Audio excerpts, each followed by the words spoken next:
Good evening, people. You are locked into Right. Never a Fail. Hello, mate. Is it Right. evening? Actually, it's night now. It's 10:30. It's definitely night, isn't it? Definitely night now. But if I said good night, everyone will go, oh, they're finishing. I'm going to leave. That was a short stream. Bye, lads. That was our intro. See you next week. You are locked into a City United, the greatest show on Never a Fail, the most enjoyable show on Never a Fail. Yes, With yes. myself, MCFC Daps, but you can call me Daps, and Double A. And people need to now stop calling you maybe Double A, because the way they say it, it's like I was on a stream earlier and someone goes such and such with maybe Double A. It's like, no, you can't say that, because then like, oh, so it might not be him. No, it's definitely fucking Double A, all right? It's definitely. I wish he'd just confirm once in a while. Why is he always up in the air about everything? Yeah, I know. Just not too sure on much. Has he got commitment issues, which is a whole nother show, to be fair. Yeah, you could do that on a different channel. But yeah, this show is a City United, where myself and Double A come together as two Mancunian. I won't call myself a Mancunian. Nah, mate. Nah. If you live here for how many years did you live here for? 13. You're a Mancunian, mate. Yeah. At least adopted. That you live here over 5 years. Yeah. You're one of us. You know what, right? So as well, and I've spoken it before. My mum obviously she's a North Londoner, Barnet born and bred. Then when we moved up to Manchester, within 6 months, she was she loved the North. And do you know what? Another thing that is really strange that I think makes her a Manc, is she was in the city centre the day that the bomb went off. Oh, really? Yeah, but she was over near Kendall's, so she was all right. Other side, not too Other bad. Side, I remember where I was. I was in, so the area where I lived at the time, I don't know if you'll know it, was Higher Openshaw, and the area next to that was Abbey Hay. I was with a friend, and it just sounded to me, so that is probably from the city centre, not far from the city centre at all. So, is it 10? Maybe 10 miles, mate. I don't know. Down Ashton Road. Don't know if you know it. Yeah. Down Ashton Road. But it just sounded like someone had kicked a garage door really hard. Like, yeah. I know exactly what you mean. Yeah, one of them old school garage doors as well. The ones that rattled. Yeah. And I remember who I was with, and I turned to him and went, "Why? You just kicked that door?" And then you go home and you hear what actually has happened. That's actually mad. I just remember, like, the minute we heard, somehow ringing my mum. Actually, mobile phones were around then. They were big. Just about. They were big. They were big. They were big. Ringing my mum to see where she was, but she was like, "No, I'm not that side, and I'm coming back now." So, but yeah. What was the other thing I was just about to say on Manchester? Yeah, so a story though on Manchester, and this sums up why Southerners, when Southerners come to Manchester, why we fall in love with the place. And last weekend or the weekend before, for my birthday, I was up there, and all of my mates from down here came up there. One or two of them have been up before, some of them never. And we're in. So I stayed at Dakota, and we're in the terrace of Dakota. And my friends are quite loud, and I don't know if you've ever been in the terrace in Dakota, but you get some quite not quite wealthy middle class, kind of Audley Edge vibes about them. Yeah. And we're making quite a lot of noise, and this man and woman behind us have stood up to leave, and my friends turned around and gone, "Really sorry about the noise if we're making too much noise." And the woman's gone, "You what, love?" And he's gone, "No, I'm really sorry if any of us swore or if we're making too much noise." She's like, "It's a weekend. Listen, don't worry about it. We're off to," I can't remember where she said they were going. She's like, "We're off to get fucking wankered." And he just turned and looked at me. I go, "Bro, I'm telling you, people up here are not like down south. They're happy. They enjoy life. They're not angry at life. They're genuinely happy people. Like, it rains most of the time. It's not raining today, bro. Like, honestly." That it was a good day. If it ain't raining, it's a good day. People are out. People are celebrating life. I don't know if you saw on my story, right? But when I left Milton Keynes train station, I had shorts on, I had a t-shirt on. Now I did have a jumper with me, but I didn't have it on. I got on the train, and I was warm. That's why I didn't have my jumper on. Got on the train, got off at Manchester an hour and a half later. Jumper had to go on, and I'm filming myself. It's pissing it down, right? And it's cold. Then the weekend goes by. At one point, we went out that night, and we went to. Do you know where Flannels is? Yeah, I know Flannels, yeah. You know the spot just outside Flannels? There's like a load of bars, but they're open top bars. It's right outside Flannels. You can imagine at Christmas, they probably have a tree there and probably sell hot chocolate with Baileys in. Is it still near St. Anne's Square? That church? Nah, St. Anne's Square. Isn't St. Anne's the one over near the Exchange, Royal Exchange? Isn't that St. Anne's? Another side, yeah. Yeah, no, so it is a square. It's a square out the back. Anyway, it's an open top and they had multiple bars there, and it was pissing it down, and everyone's just stood in the rain drinking. Yeah. Anyway, yeah. And then on the Sunday, we get back on the train, pissing it down in Manchester, and a few of my mates went back on a train before me, and they were like, "It's mad how the weather changes as you get down south," and it's so, bro. We left Manchester, wet, cold. We got back to London. It was fucking boiling hot. Like, I was thinking, I'm going to have no issues with streams. Then I get back here, I'm having to like do streams with no top on and stuff. It's just... Listen, if Mancunians stopped doing things because of the rain, we'd never get nothing done. Because more than what's happened at Man United. Well, yeah. We'd never get an outdone. So it's good that he came. And as soon as you get out of Macclesfield, you notice the grey cloud gets lifted, and it's a different kind of place, Manchester. It's always wet. You get wet stuff on your chips, which you don't get down in London, as we all know. Now moist.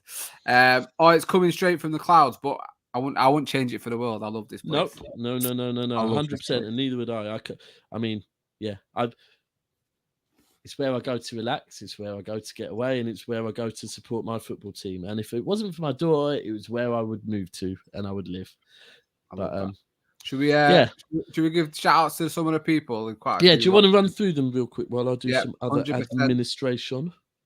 Want to say big shout out to Mad Ape. The work never stops. I think he's talking about you there. That's obviously 20 streams a day, doing his thing, as you all know.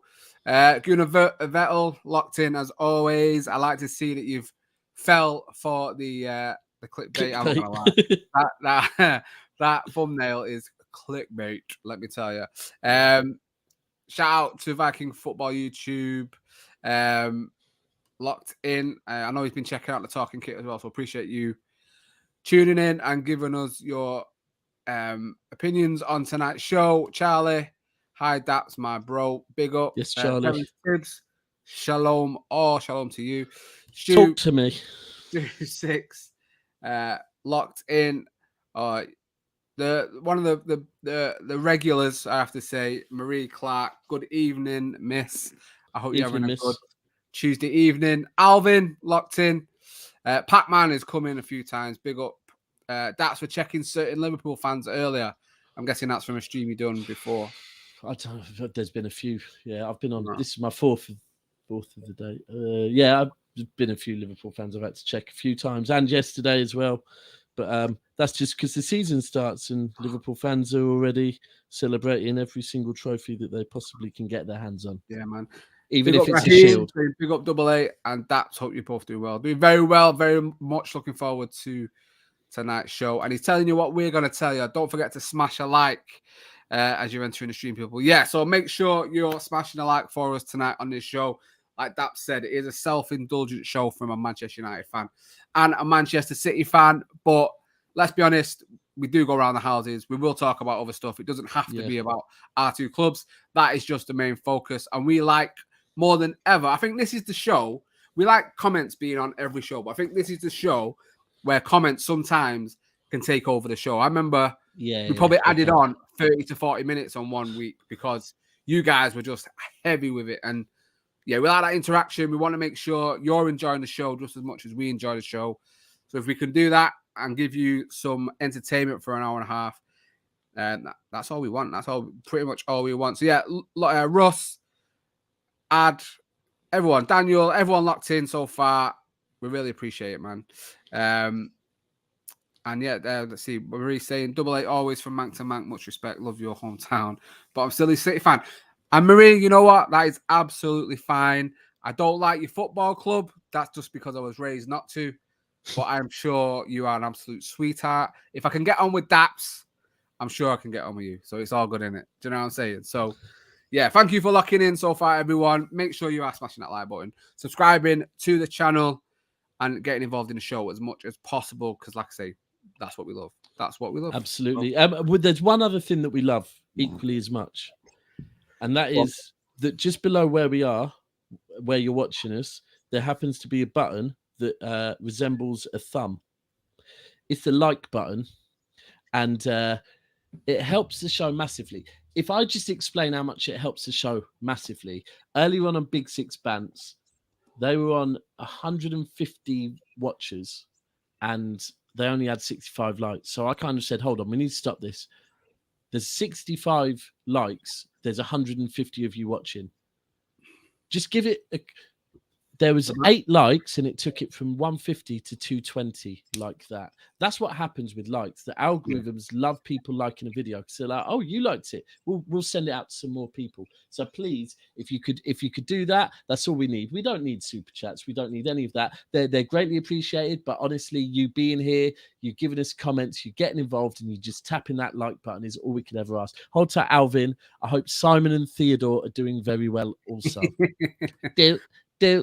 Do you know how good this show is? We get Liverpool fans locking in. Who would have thought a show with a Man United fan and a City fan would have Ilias, big Liverpool fan, locking in every week? You know, we're locked in every week. So I really do appreciate all fans locking in and listening to us and watching us and getting involved. I think we need to maybe explain the premise of tonight's show because I think a lot of people are getting confused by the thumbnail, especially. But that's my fault. Because I wanted to do it. I thought it'd be. Is it me or has Double A just gone silent?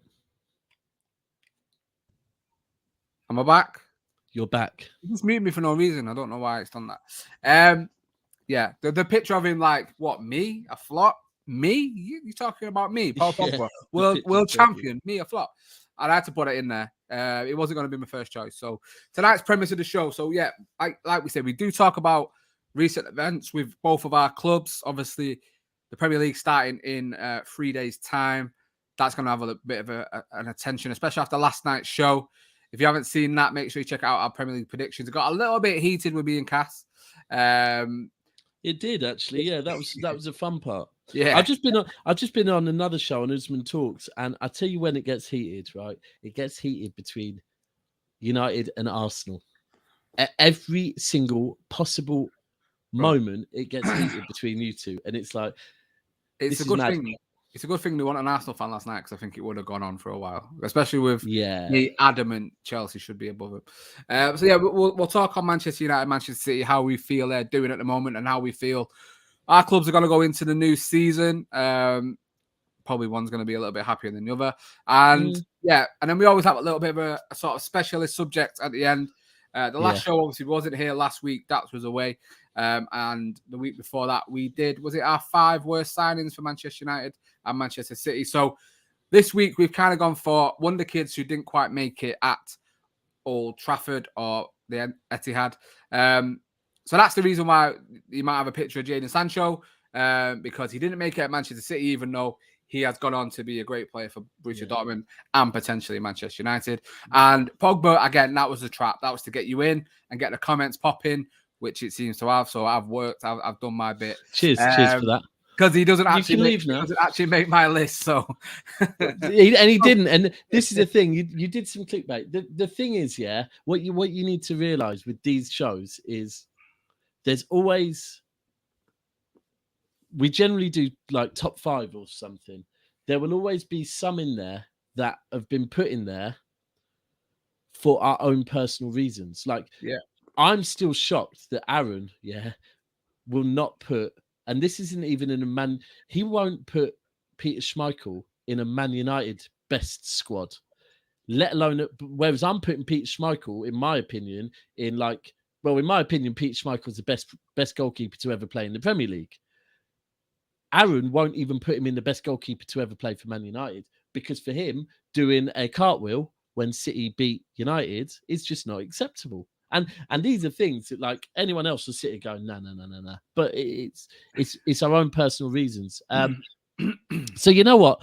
For anyone that really wants to see a complete breakdown of how I feel about Man City right now, I did a show earlier on Never Felt. It was a show previous to this, with Cass, with Imran, with Mason, with Jan, with Patrick, where we had a complete, I called it a crisis meeting, but it was also a therapy session, which I sometimes need with other City fans to kind of help get their view on what's going on at the moment. Because I'm not going to lie, I'm a bit irritated with not getting Cucurella over the line quick enough to the point where we've lost him. I'm seeing talks of us bidding for a centre back that is a good centre back, but bidding 80 million for a centre back when is it? Oh God, how do I pronounce it? Vardiol from Leipzig. Yeah. Sick. Honestly, no, it's good, but bro, we have no left back, right? And Bernardo Silva is being linked to be moving, and Goodwin.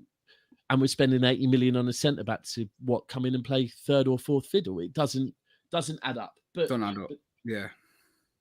But then turn around and look what you see. Many times, Mods, do you want to deal with? Yeah, do your thing. I mean, unless they're actually saying champions, they could be saying champions. I mean, turn around and I see the champions. So you know what? Actually, leave them for now. You only need to say it once though. But yeah. But yeah, it's just a bit confusing. But the moral of the story, well, it's still going. I think a different account. That's definitely different account. Mods. If you want to. God, it's making me think Chuck is behind me or something. There's a little doll. I even looked down. Like, is there a doll down there with a knife or something? There's plenty of mods in here, so come on, mods, assemble and deal with this, please. The moral of the story is ultimately what I took from earlier on is, look, we have to just remember nothing gets done at the City without it being done for a reason. And I'm sure Pep and the board have got it under control. I Jesus think so. Christ. This person. Sorry, are there mods in here? Yeah, there's mods there. Yeah, there's mods in. So why is it still showing? I don't know. Maybe. Let's ignore it. Don't worry about it. Ignore it. They'll go away. It looks like is it Stranger Things? Yeah, Cass, if you can deal with that, right? Anyway, so I mean, my breakdown on City is pretty much if we're looking at the weekend, I wouldn't have got that carried away by the the Community Shield result, because I've said before it, and I'll say after it, it's a Community Shield. I think it highlighted that maybe we needed a few more games in the pre-season. It's unfortunate through the pre-season, Haaland only played 45 minutes of football, and ultimately the team maybe looked like they're rusty on playing with the number 9. They weren't maybe working out the runs. It was too much sideways, and you know what, with Haaland, maybe sometimes you need to play those through balls. But the thing is, we've got Pep, and I have to remember this, and Pep will sort it out.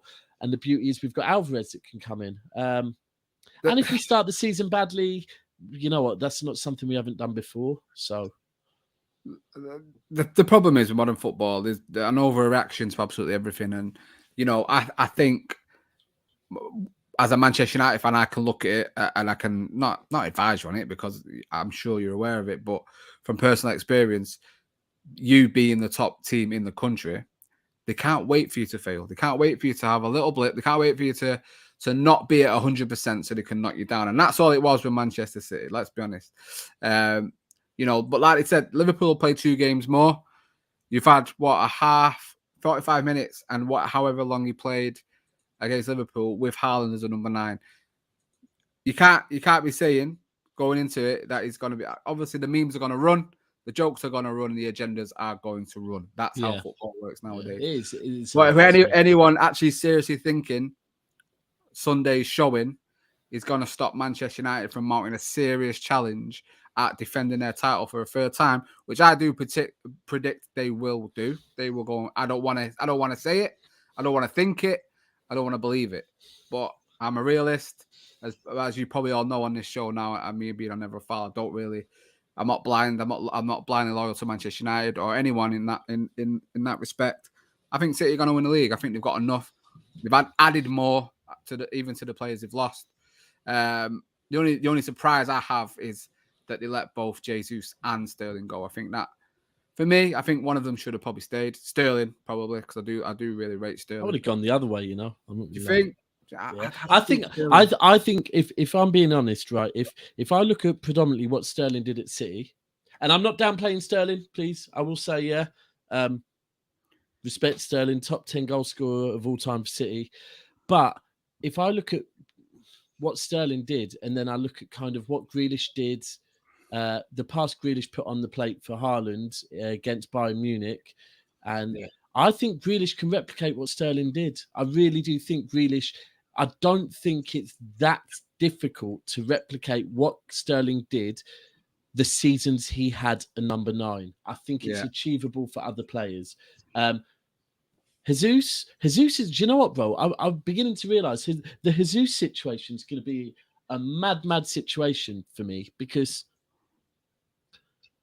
I've been very the transfer window when it opened. I was going on so many streams with with Arsenal fans, really talking up Jesus, really singing his praise, saying how he's a great signing. They've signed Zinchenko, the same about him.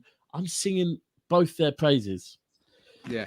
But then they hit the ground running, and Arsenal fans. At first, I'm seeing Arsenal fans kind of maybe talking up Jesus, getting carried away. That's one thing I'm thinking, oh God, am I going to have to actually start kind of turning on Jesus, which I won't do. But then I've just got sent something earlier by Sid, Hold Tight Sid, where it's basically Arsenal fans saying, Jesus has come to a real club now. Jesus has come to a real club. He was never loved at City. The City fans never, and you know, the empty ad, he's never going to get passionate fans like us. And it's like, this is going to be difficult for me to keep if these Arsenal fans are going to create this agenda, because I'm going to be like, you know what? Fuck Jesus and fuck Arsenal. And I don't want to do that, because I fucking love Gabriel Jesus. I am the biggest Gabriel Jesus lover, but pause. But and I'm definitely pronouncing it wrong. How are you supposed to say it officially now? Who's this? Jesus. Jesus. There's been a big thing. There's been a big thing going out. I think it's Jesus, because they don't have the soft J. Like Jose is Jose in Portuguese. So it's not a soft J, it's a hard J. So it's Gabriel Jesus. Okay. Yeah. Well, yeah. There's a big thing going around at the moment, and I think it's Natalie Pike, who's one of the City's presenters. She's kind of come out and done something on it as well. So anyway, that's my. I mean, at the end of the day, the season starts on Friday. I cannot wait. I'm going to West Ham on Sunday. I cannot wait. And the season starts. Hopefully, we get a left back in. And hopefully Bernardo Silva stays. That's the key. I said before, you know what? I would rather we kept Zinchenko, kept Bernardo Silva, and just carried on. But it is what it is. How about your club, mate? What's going on? You lot have had a good. You've had a good go on. You can say it. You've had a good summer. We've had an okay summer. Don't.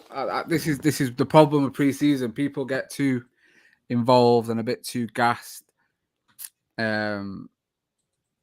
beat Liverpool. Like we said with Monts last night. Monts will back me up on it, because he was saying it, and I think he was very happy that a United fan backed him on it. To be fair, that 4-0 wasn't a deserved 4-0. We didn't batter Liverpool. Yeah, our first team against their B team was second best. Yeah, they could have scored 2 or 3 goals. We were lucky to be up in that. And then the second half, we did play a lot better. It was our B team against their A team, you could say, and we ended up winning. So, you know, very lucky. The second game against Melbourne victory, you can't count that, because it's a team we should be looking to beat and beat well, which we did. And then, you know, you've seen a tail off, the draw against Villa, last minute equaliser, then obviously the defeat against Atletico, and then the draw against Rayo Vallecano. it's been getting worse and worse. The performances have been getting worse and worse, and you've started to see the old habits of certain players become more prevalent. Talk on them. What players? McTominay is, and it sounds like I'm not. It can't be bullying because I don't know the guy, so I'm just giving my opinion on what I think about him. And I'll be honest, I've seen some stinkers play for Manchester United. So I'm talking Jemba, I'm talking Kleberson, I'm talking Liam Miller, rest in peace. I'm talking David Bellion, I'm talking Dongfang Zhao, I'm talking. He sounds Bebe. fat. No, he wasn't. David Bellion. David Bellion. He was the Sunderland Thierry Henry. Could he take the belly off? Yeah, I think he might. Sounds like my granddad when he played Santa when I was like 7. Bellion, maybe. Dad joke. Sorry. I've seen some stinkers come into Manchester United. I'll put this out there now. Scott McTominay is the worst football player that I've ever seen play for Manchester United.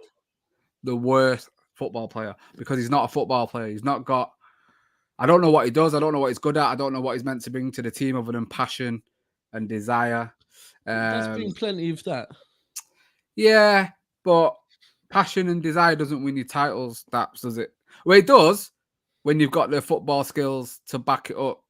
Yeah. Usually, he doesn't really have anything. He scores a couple of goals and people go on like he is the greatest thing since not even sliced bread, sliced bagels.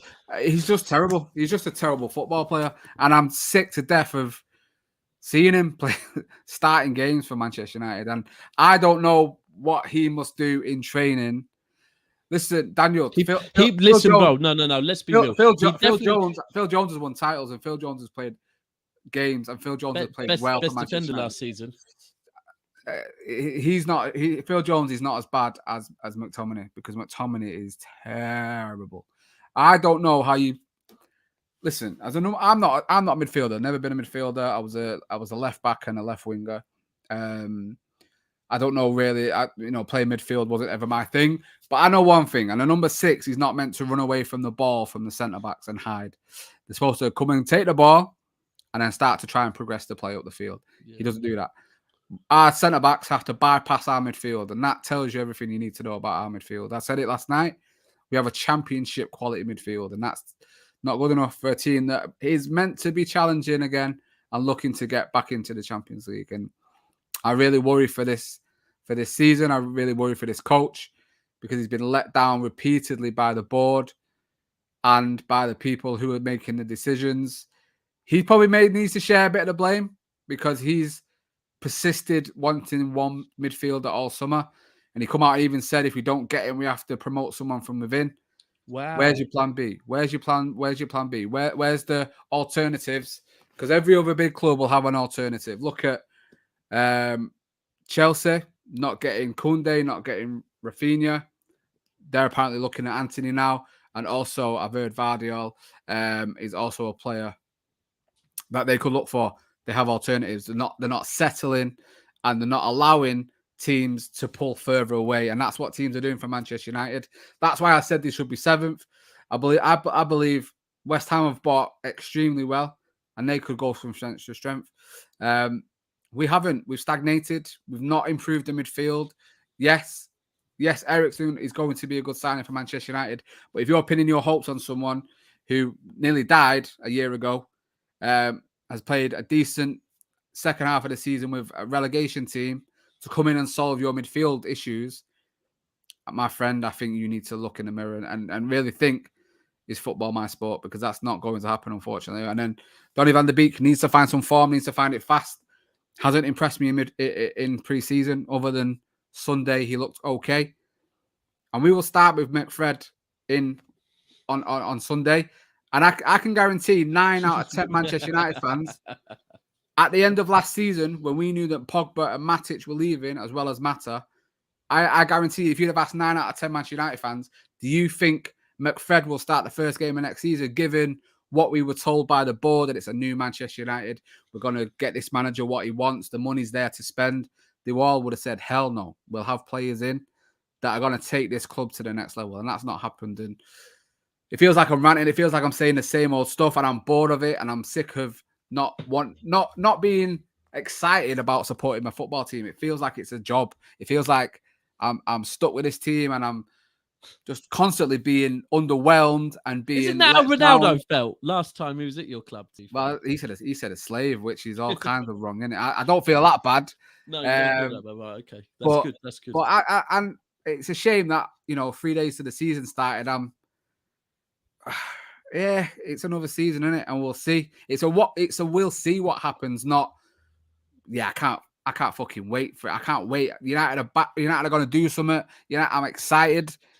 I can't be because we look terrible. We've got no strength. We've got no strength in depth. I'm very worried. We could possibly, if other teams start off well, we've got Liverpool third game of the season. That could be a very telling fixture. Yeah, I'm quite worried. I am quite worried. So, hold tight, Hannah. Hannah has just said it's not. I don't mean your Hannah. okay. You're like, hold on, what? But no, hold tight, Hannah. But Hannah's saying this United fan's quite a reasonable fan. So, thank you. There we go. He's a good one. That's why we do a City United together. I would not do this with all United. I get that quite a lot. I don't think people think I'm actually a United fan, to be fair, because I'm not. Yeah, I ain't deluded. but you're not. But you're not Lee Gunner vibes yet.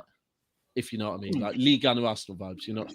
Listen to me. I want Manchester United to do as well as anyone. I'm not going to come here and start saying Eric Ten Hag is the man. Don't get me wrong. I wanted him as soon as Ollie left. Ten Hag is the man. Go and get him. Go and get him. Go and get him. And I want him to do well. I want the players to do well. What I am fighting against and what I don't support is Richard Arnold, John Murtagh, and the board. They're the cancer that needs to be removed from this club. They are killing my football club. That's who my anger is towards. That's who my animosity is towards. And that's who I want to leave because they are consistently and compoundingly killing my football club. And that is what kills me the most.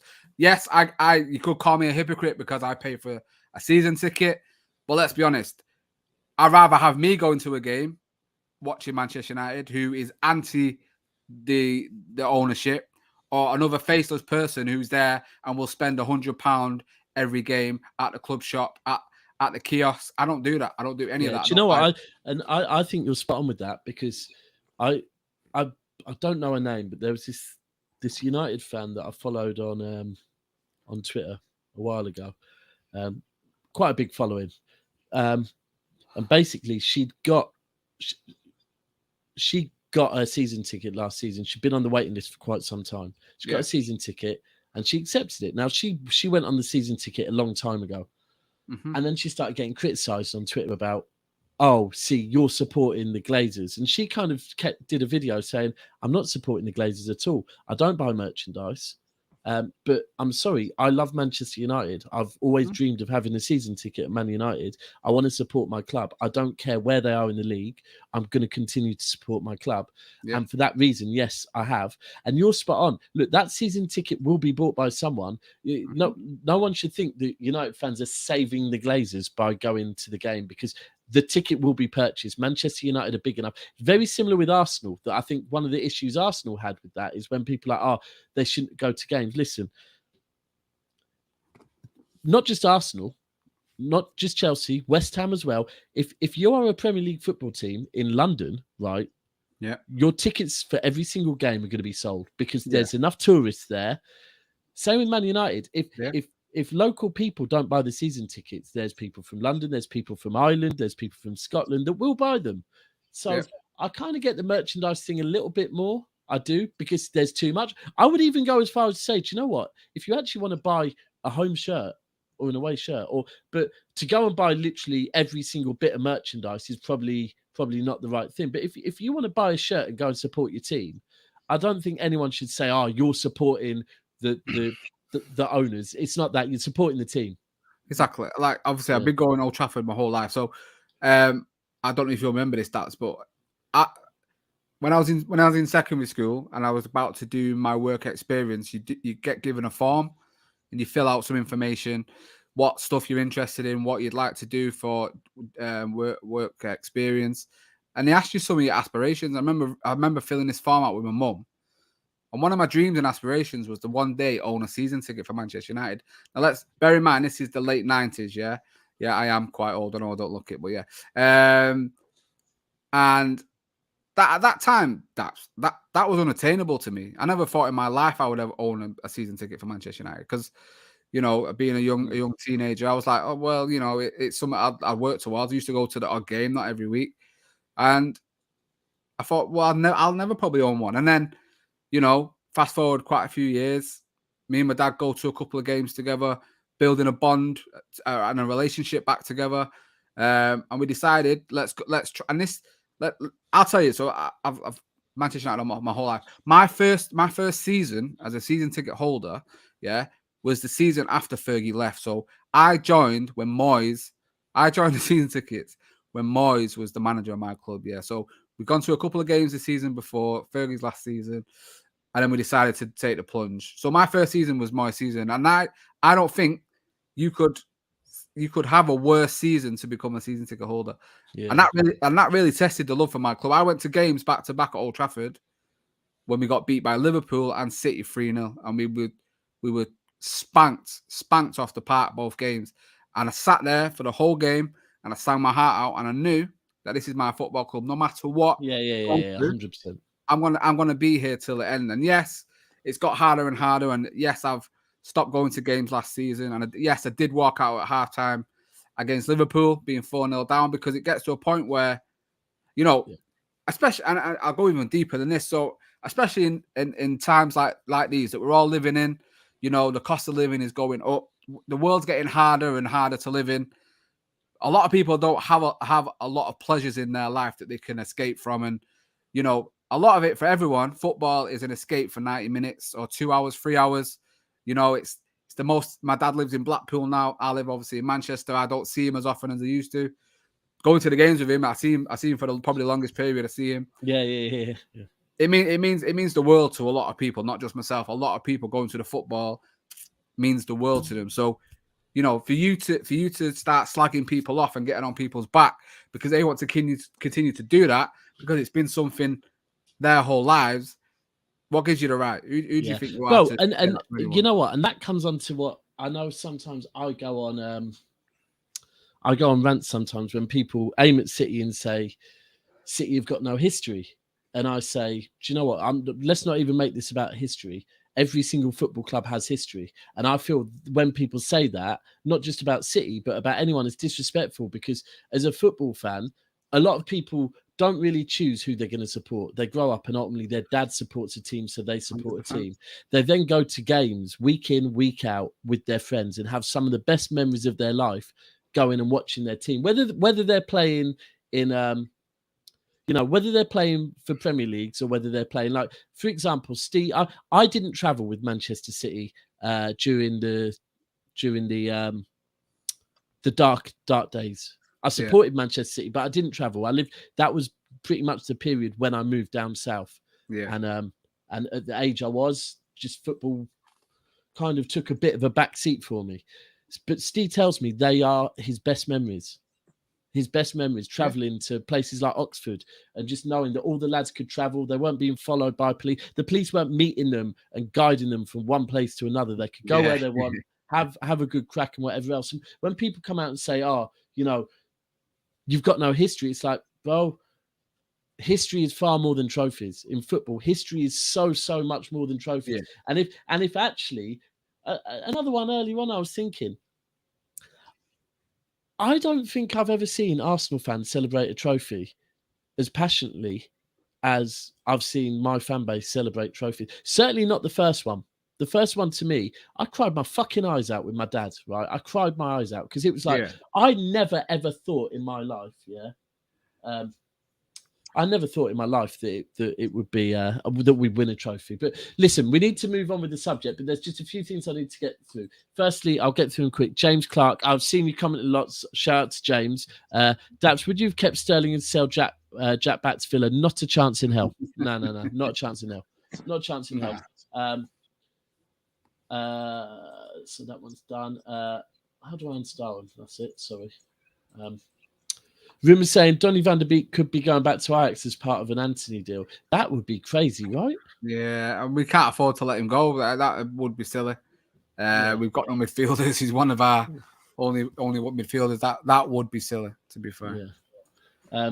Next one. I don't think Eric Ten Hag came to the Premier League to make up the numbers. He will push his players' levels, but also this is only his and Richard Arnold's first transfer window. Good point. Valid point. I think. Is it though? Because he will push his players, but the players aren't good enough. That's the problem. The players aren't world class. The players aren't the standard Manchester United need. Also, you say it's Richard Arnold's first transfer window. He's been at the club for years and years. True. He's Woodward's. He's one of Woodward's mates. He knows exactly how the club runs.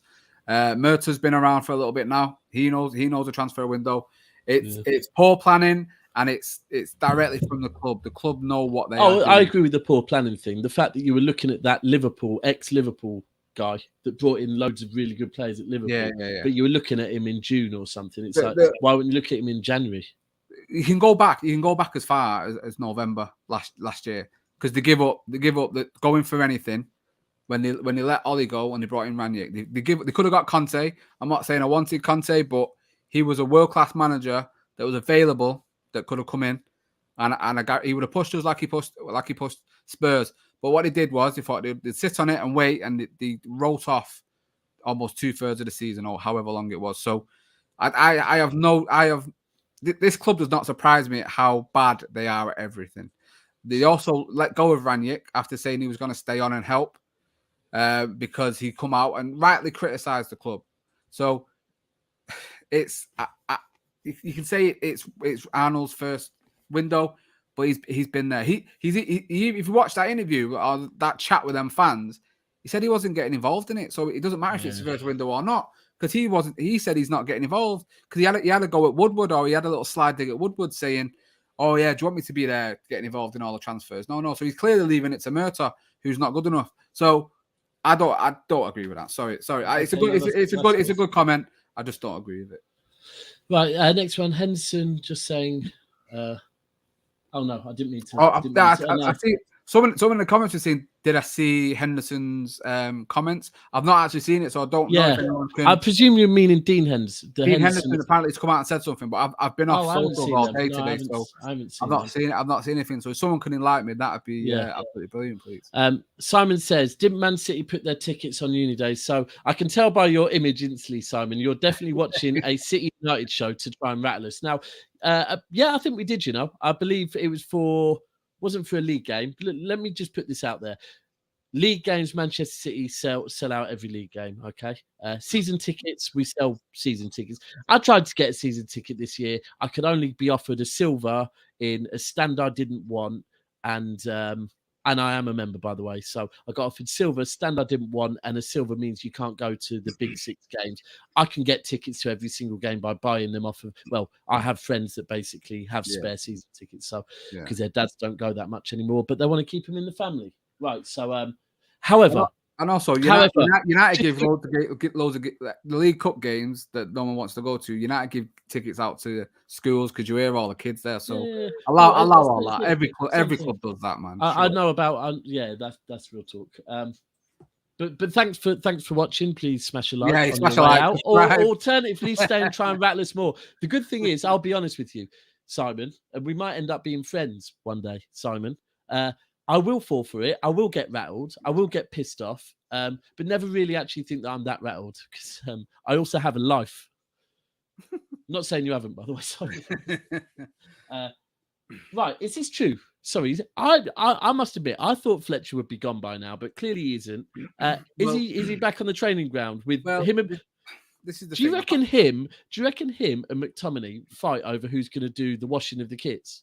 I think McTominay is Fletcher's illegitimate son. I was going to say it. He's someone's son in that club, and because for him to be there that long, still playing games is a conundrum to me. But from what I've heard, I don't know the ins and outs of this because Darren Fletcher in it. But apparently he's involved with the under-18s, I think, and he then therefore is involved in being on a training pitch. I don't think he's leading sessions. I think he's there, and Maybe it's a dual part of his role as a technical director. And I've had a go at him saying, "Oh, what's the technical director doing with his boots on? What's to say a technical director can't be involved in that side of the game, being on the pitch? And if it's got something to do with the under-18s and he's feeding that information back to Ten Hag and the coaches, it is what it is. And at the end of the day, leave it. But it is a job for the boys' club. You've seen it. Woodward passing it on to his best mate, Richard Arnold. The other one that's left was there. Can't remember his name. And obviously Murta. They're all mates. They've all been to uni together. So it is a lads' club. And they do look out for each other. Obviously, as you know, Woodward helped the Glazers get the club and then became their FM manager sort of for 10 years. Yeah. So just on this, I'm not talking about Fletcher as a player. I'm talking about Fletcher in whatever position. I'm not quite sure. I'm meaning Fletcher in whatever position he's in. The good news is, though, Fletcher's 2 children play for Manchester City's academy. So have you seen who else? He knows what. Seen who else his son plays for City Academy now as well? Lee Grant. So Lee Grant just left United and retired. His son is at City as well. So that tells you a lot, doesn't it? So a few more to get through. Now I'm going to put that one up in a minute. Guys, do your family support the same team? I'm a United fan, but Dad supports Arsenal. Right. Now my dad that raised me is a City fan. He is still a City fan. He's a City fan up in heaven now. But here he is. This is the last time at the Etihad. I love that. Can you see what my mum? But can you see what my mum did? Right. My mum. This was at his funeral. My mum made a book on my dad, and you can see by the picture when I took it, I had a camera that made everything blue, and then everything else black and white. And then my mum went and put the border red. Proper Manchester United red as well. I mean, you can argue my mum actually, because my mum's dad was an Arsenal fan because she's from Barnet originally, so maybe that. But now my sisters who still live up there, they're both City. Their children are City. I'm City. My dad was City. His dad was City. All my family are Reds. Never had a chance. Both sides. I've got a couple of Cities in there, little dotted, but all red. Even my granddad came from Jamaica to fight in the RAF. He was a red. So it was. I was never going to be anything else. So Samuel Ingram. This is what happens where sometimes there's like me and Double A will be having really intellectual football conversations, being respectful about each other's clubs, and then someone will just come in and throw shade. Bro, I 100% agree with you. By the way.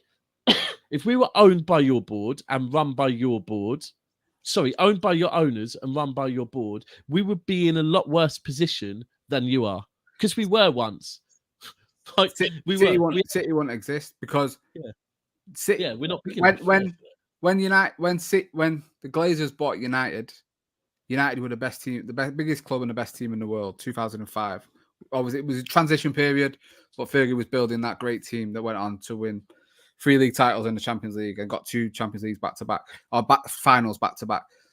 Man City at the time weren't bringing enough revenue. They wouldn't even looked at Manchester City, to be honest with you, because they couldn't pilfer enough money out of Manchester, and they wouldn't put money in. They wouldn't put money in to make City what they are today. So it wouldn't happen if they bought the club now. Obviously, City are a self-sufficient club. Don't need the money from the owners as much. So it'd be different now. But back then, when they bought it, City wouldn't have been on their radar. No. Do you know what? To be honest with you, I always say this. We always have to thank the guy that came in and nearly bankrupted us. Oh, yeah. Because when we got took over by Sinatra, or however you pronounce his name, and he basically came in and said, we're going to buy, I think he basically bought 120 million pounds worth of players on big salaries that at that time our club probably couldn't afford, based on IOUs and loans. And I think then it was based on, my money's going to be released by Thailand soon. And then it never got released, at which point he realised it's never going to be released. And I think he probably owed money to the Abu Dhabi lot. And so they said, I tell you what, instead of the money you owe us, we'll take that club off your hands. They came in, they paid off all the debts instantly. They bought the ground off of the Manchester Council, I believe it was. Council, yeah. Because it was and East bought North all the land Council. around it and changed that whole area of Manchester. Listen, I grew up on that side of Manchester, yeah. East Manchester, Openshaw, Beswick and Clayton. Grew up around there, Droylsden, all friends from around there. I know that area very, very well. And I it's a different place. Like growing up there, playing around there, hanging around there as a kid, it's a different area. And that can only be hats off to what the owners have done around there. They've rejuvenated it. And it's, it's almost like, I know people are talking about the gentrification of Ancoats and those sort of industrial apartments and stuff like that. But that east side part of Manchester now is a desirable place to live, new housing. People want to live in that area now, and it wasn't the case 20 years ago. So, say what you want about them. I know you get a lot of shade. They've done good things for Manchester, man. Very good things for Manchester. They've done a lot of good things, getting involved with the housing. And mate, like Manchester is a big city, but it's only getting bigger and bigger. And you only have to look at the skyline. The skyline in the last 15 to 20 years, it's a different place, man. Well, the maddest thing is, when you start heading, kind of right. So if you're heading round the outskirts of the city and you're kind of passing Northern Quarter, and then you're starting to maybe start ducking off towards Northern Manchester. The way they're putting up buildings there at the moment, like near Victoria Station and that. Yeah. It's absolutely mental. So where I live on the outskirts of Manchester, it's obviously getting towards Saddleworth Moor, so it's in the hills. So on my drive up home, I have to go right up, and I can see all of Manchester in the morning. And honestly, it's a beautiful sight to look at now, because it is a metropolis. It's a city now, like other than being this industrial. We obviously was a city, but industrial city and stuff. Big up Manrit. It's mad, and they've played their part, and it's only gonna get bigger. Every time I go into town now, there's a new building. There's a new building up there. It's crazy. It's crazy. They've just new concert arena being built by the Etihad. Is it the co-op? The co-op one, isn't it? I think it is. Yeah. It's right by the Etihad as well. I've seen it going up. Yeah. So two things, then we're going to move on. Firstly, 35 likes away from 100, might be less. Listen, people, 65 of you in here. Hopefully, most of you liked it. The ratio looks really good. Yeah. There's 2 thumbs below. I'm not a hammer, I promise you. There's 2 thumbs below the screen. If they are not dark grey, make them light grey by giving them a little tap. Now, the last thing, hold tight, Hannah. She sent this in, and I need to see it. I'm going to watch it afterwards. On the 4th of August, the Amazon Prime Arsenal documentary comes out. I honestly think, right, this is just written in the stars with what's going on. Last year, Arsenal faced Brentford on the Friday night, away from home. Not an easy first game, right? Away from home against the newly promoted Brentford. Yeah. This season, they're facing Crystal Palace away. Another London team, away from home. And the day before, they're releasing their Amazon Prime. Now, there is a clip from the Amazon Prime where apparently Arteta gets a speaker or something and plays You'll Never Walk Alone in Arsenal training. And then Liverpool go and beat them 4-0.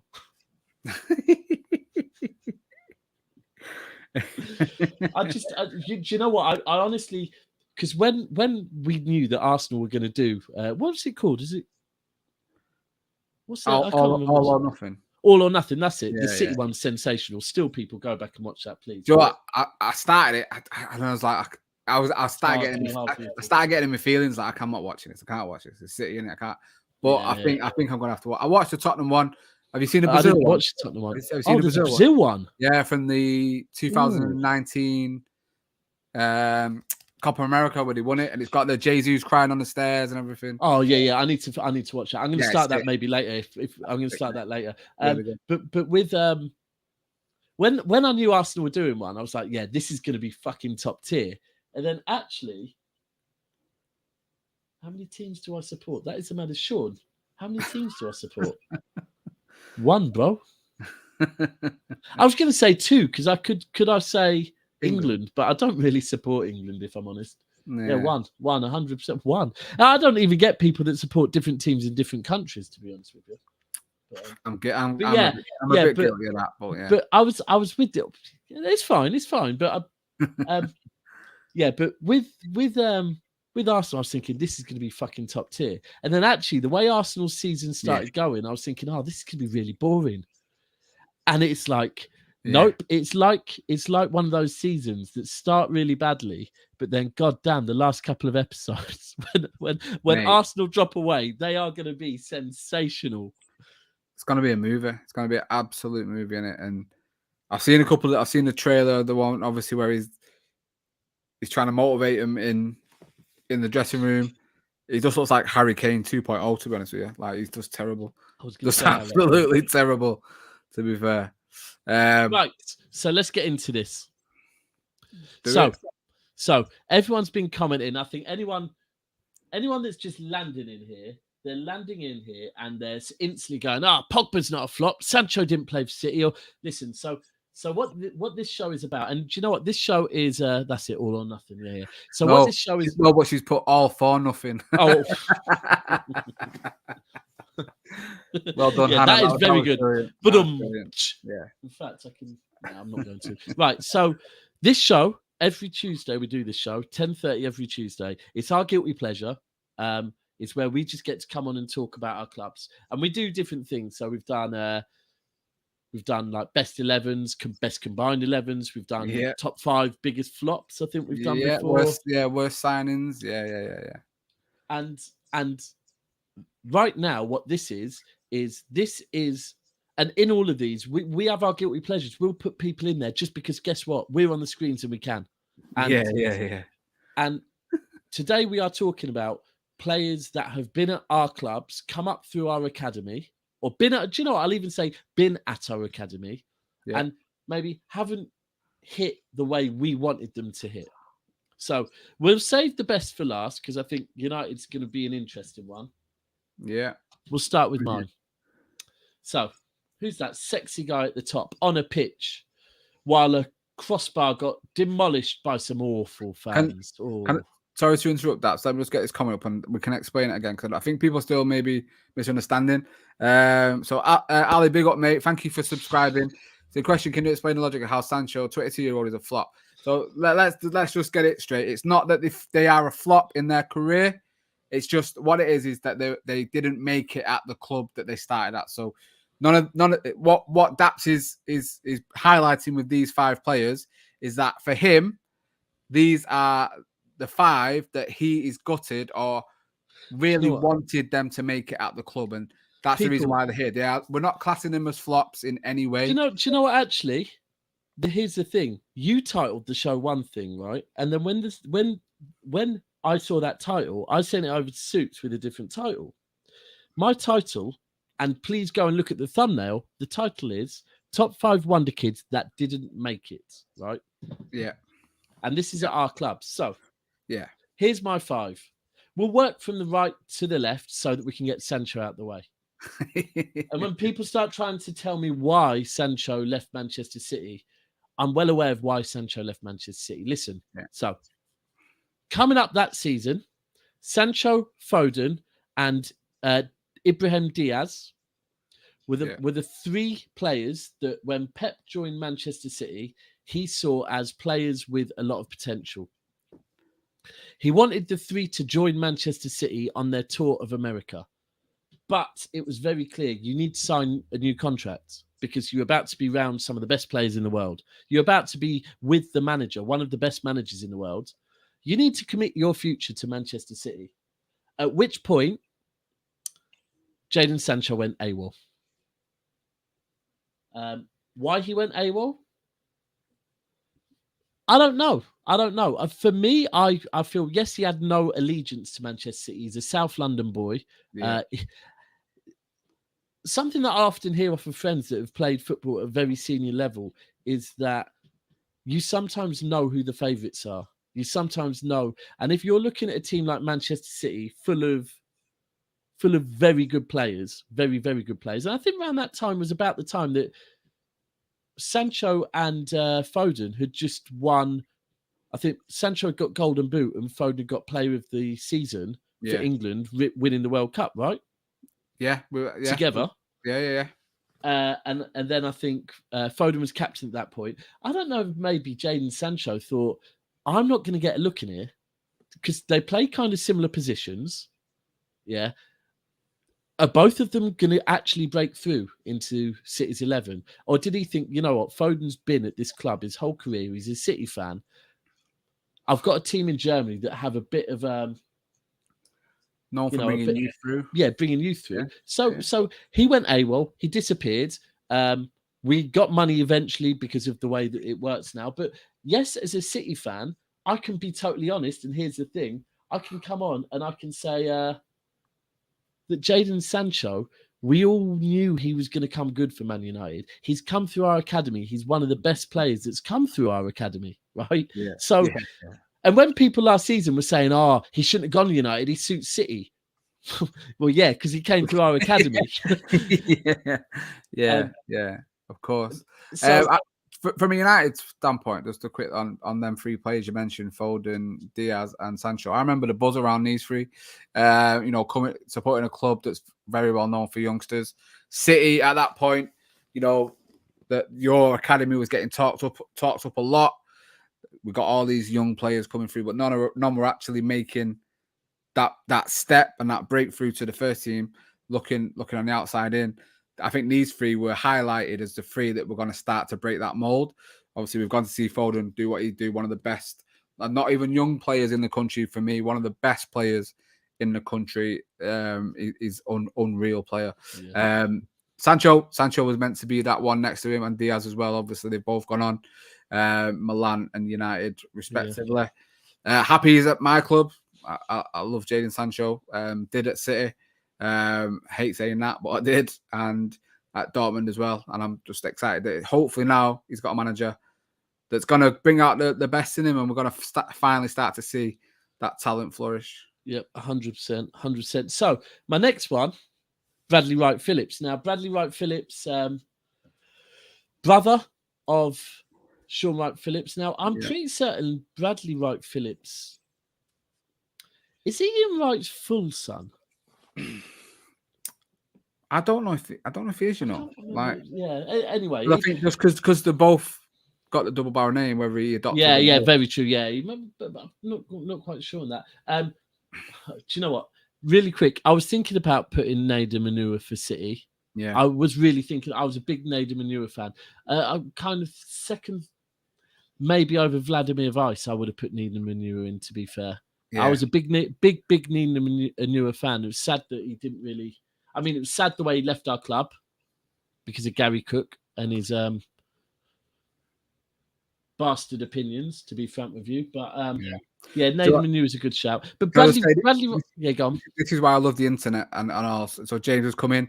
Yes, he's Ian's real son. And then Kevin has come in saying he's his adopted son. So where do we go from there, guys? It's one or the other. Ali, again, can I just quickly say, mate, I don't want to sound rude. I'm just trying to explain. We're not saying these players are flops, mate. What we're saying is that they didn't make it at Manchester City, and Daps has highlighted these five because he wanted them to the most. So these are the five that Daps wanted to make it, and he didn't. We're not saying that they're flops at all. And also he's not a flop. He's at Man United, and he would potentially get in City's side now. But also, I put that down to mismanagement from Pep. Pep had just arrived at the club, mate. Pep didn't get to manage him. Pep said, I want you to come away. I want you to move up to the seniors, and I want you to come away with me. And Jadon Sancho did a flipping runner. Let's be real. He knew him and Foden played similar positions. Foden was a City boy and had come through the academy his whole time. Jadon Sancho was from South London. I'm not saying I'm not even here to say Foden was better than Sancho, to be frank with you. We know the reason. Anyway, so second one, Bradley Wright Phillips. Bradley Wright Phillips, Sean Wright Phillips will always have a special place in my heart. Kind of he was there from young. Bradley Wright Phillips. Bradley Wright, stop explaining people here what they want to hear. Yeah, very true. Right. Bradley Wright Phillips.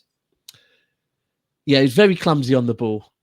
He wasn't the same as Sean Wright Phillips at all. His time at City was limited. I think after City, he went on to Plymouth. Pretty certain it was Plymouth he went on to. Then, however, he went on to Red Bull in America. Yeah, New York. Where he was a top goal scorer one season. I think he was playing alongside Thierry Henry at one point. Yeah. For them. Yeah. And I know that because him and Balassi went on somebody's radio show and rap battled. If you go, I don't know if you saw it. No, it wasn't a radio. It wasn't. What's it called? What's he called from Boy Better Know? It was the ground thing in his basement. Oh yeah, it was. It was flipping out. It's a yeah. Oh, what's it called? Oh my days. Jammers thing.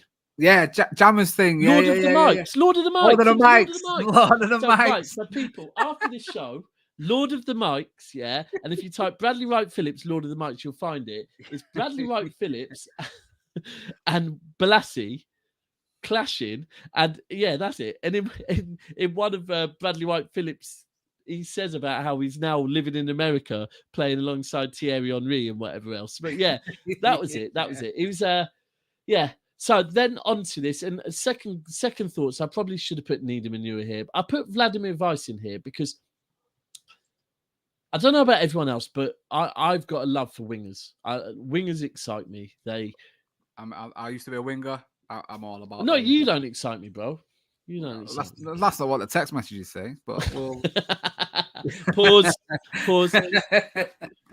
But I'm backing you because I used to be a winger, so I'm just saying they excite me as well. That's all. I mean, I always talk about Peter Beagrie, Leroy Sané, and Vladimir Weiss had that about him. He could beat a player. He scored a wonder goal for the youth team against Chelsea, but then he never kicked on at all. Yeah. And it's just one of those players that we heard a lot about before our academy was as good as it is. We heard a lot about him, but he never really came through. Second thoughts, I probably should have put Needham and Ewer in there. This is the one that I wasn't too sure on. And now I move on to the last two. And the last two for me are just, the minute you said it, these two were nailed on to being here. And the same way that people say, right, we'll talk on Michael Johnson first. Michael Johnson, my God. And anyone that's associated with Manchester City and you don't know about these two players, you need to go and learn about these two players. Michael Johnson, when he came through, it was a similar era to Micah Richards, Stephen Ireland, Sean Wright Phillips, Joe Hart. Michael Johnson was actually there when the money arrived. He was there when Robinho was signed. He was there under Sven-Göran Eriksson. He was the best player, standout player under Sven-Göran Eriksson. His passing range was phenomenal. His intelligence was just phenomenal. He actually was being spoke about as being the heir to the Colin Bell throne. That is how much he was kind of seen. When we move on to Paul Lake, very similar with Paul Lake as well. Both very similar positions. Bro, I remember just quickly to jump in that Michael Johnson, like I think he's like the first City wonder kid. Paul Lake, I don't know too much about.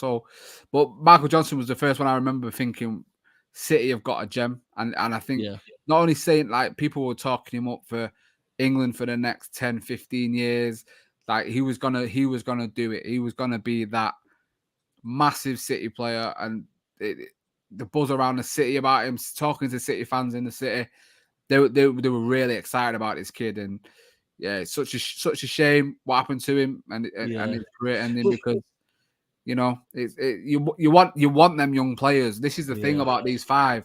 You want them young players to come through your academy and smash it. We've had it luckily with our lot, and the more that come through, you root for them more than any other player. Any big signing, any superstar that comes in, these are the ones you want to make it more. And when they don't, it's heartbreaking.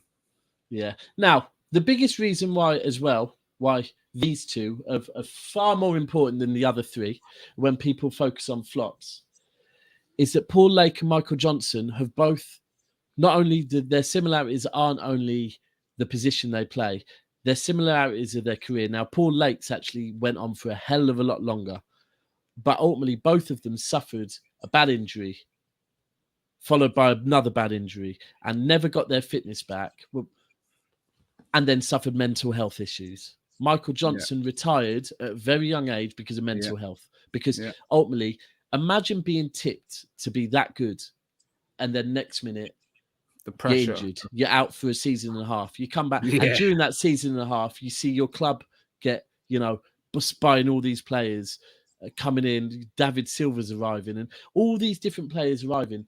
His mental health just suffered so badly. And that was it with Michael Johnson, and that was sad. Now, Paul Lake, I can talk forever on. However, I don't need to, because there's a book that explains the whole thing.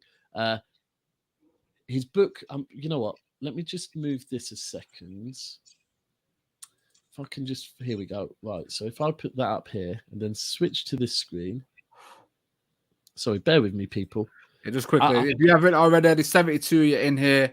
Haven't smashed the like yet, make sure you are smashing that like, just so you're helping us with the algorithm, getting out there, pushing it, getting more people involved in the show. Big up Mo as well, one of the Talking Kit fam. He's locked in. Love the show, guys. Thank you very much. Hey, you were right about Mo. That's when you said us two on a stream. I love that guy. He's brilliant. Lovely. And honestly, one of the nicest people as well. So this is the Paul Lake book. And I honestly, whether you're a City fan, whether you're a fan of football, whether whether you're interested in seeing the struggles of a footballer, I recommend you download, you go and buy this book. It is a phenomenal book. I actually read it on a holiday, and it had me in tears at one point because he speaks about losing his dad and stuff like that. And I'd literally just lost my dad when I read it.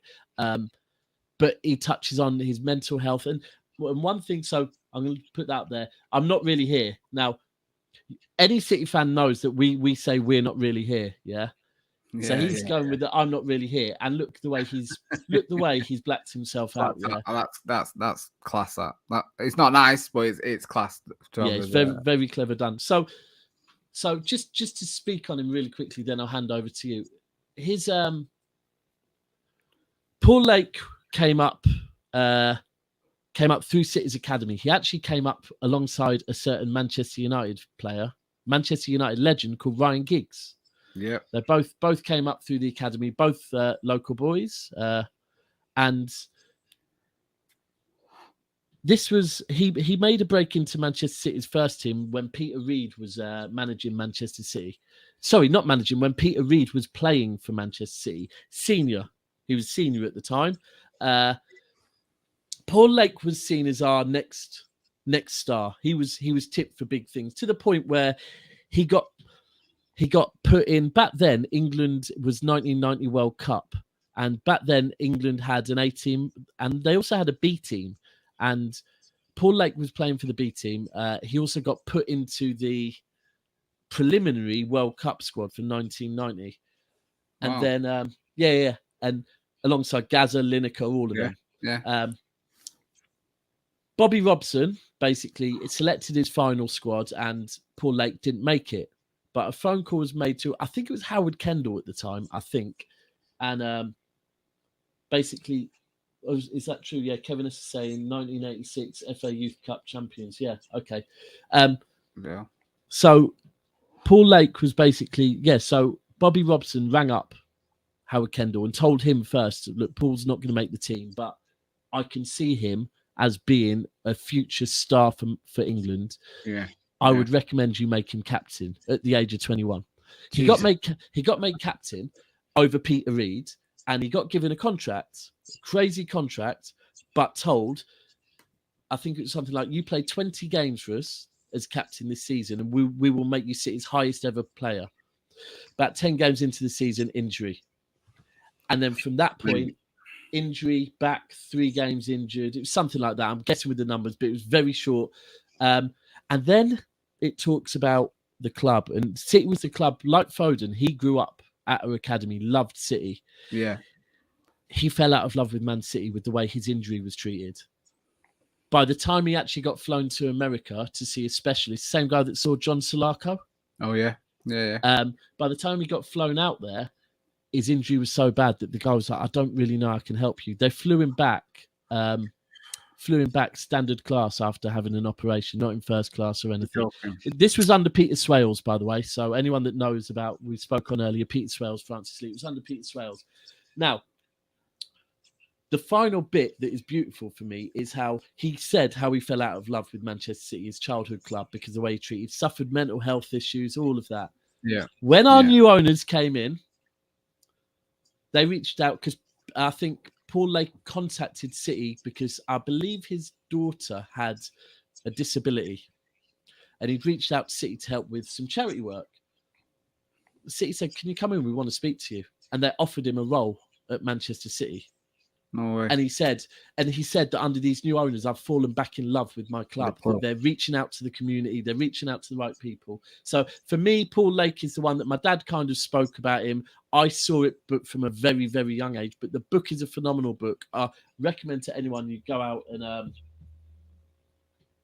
you go out and buy it, give it a read. It's phenomenal. But they're my 5. I think it's so interesting that the two played such similar positions and suffered the same way. Is just a bit interesting. And for me, it's a good thing that the two, in a bad way, the good thing, my 2 biggest, I don't want to say flops, but ones that didn't make it, only didn't make it because of injuries and not because they moved or anything else. Yeah. So if you have to pick one of them out of the 5, Paul Lake. There you go. Okay. Paul Lake. Lake. That's fair. That's a good 5. Very good 5. That's right. Now on to yours. Yeah, let's go to mine, shall we? So I will go, as I see it, right to left, the same as you have. Mine are kind of in order. The first one, a lot of people might be thinking, what? Who? That can't be. Surely that is not the GOAT. I'm here to tell you, everyone, that it actually is. So you may not know, Sean Goater was actually a Manchester United youth player back in 88 to 89. Never made a appearance for the first team. But I remember in school, or when I was young, I got a Manchester United but not a yearbook, but like a review of a certain year. I remember flicking through it, and Sean Goater was in it. Like, I only remember that now. After years later, I found it in my mum's attic or whatever, and going through it, I was like, "Oh shit, that's actually Sean Goater that played for Manchester City." Oh my days! From Bermuda, obviously, as you probably know, I actually work with a couple of people from Bermuda, a mother and a son. They both know him. Obviously, you probably know Bermuda is not a greatly massive place. Don't get lost there. Don't get lost in that triangle. He also still lives in the area in Manchester. My brother owns a barber shop in Whitefield, if anyone knows it, up in Prestwich. And my brother cuts his hair. So he cuts his hair and trims his beard. Really nice guy. I have tried to reach out to him to get Daps to interview him for Feed the Goat. It didn't kind of work out, but I will try that again for Daps, obviously. Love. Yeah. So do you know what? He looks so 80s in that picture. Oh, big time, mate. Like, he looks like a proper 80s soul singer. Yeah. He really does. Now, this one. Kid's that? Rotherham. Yeah. So he went to Manchester United, and obviously he left Manchester United in 89, never made an appearance. Was at Rotherham, then Notts County, Bristol, and then City. And obviously from there went to Reading, Coventry, Southend, and then to Bermuda Hogs, and another different team.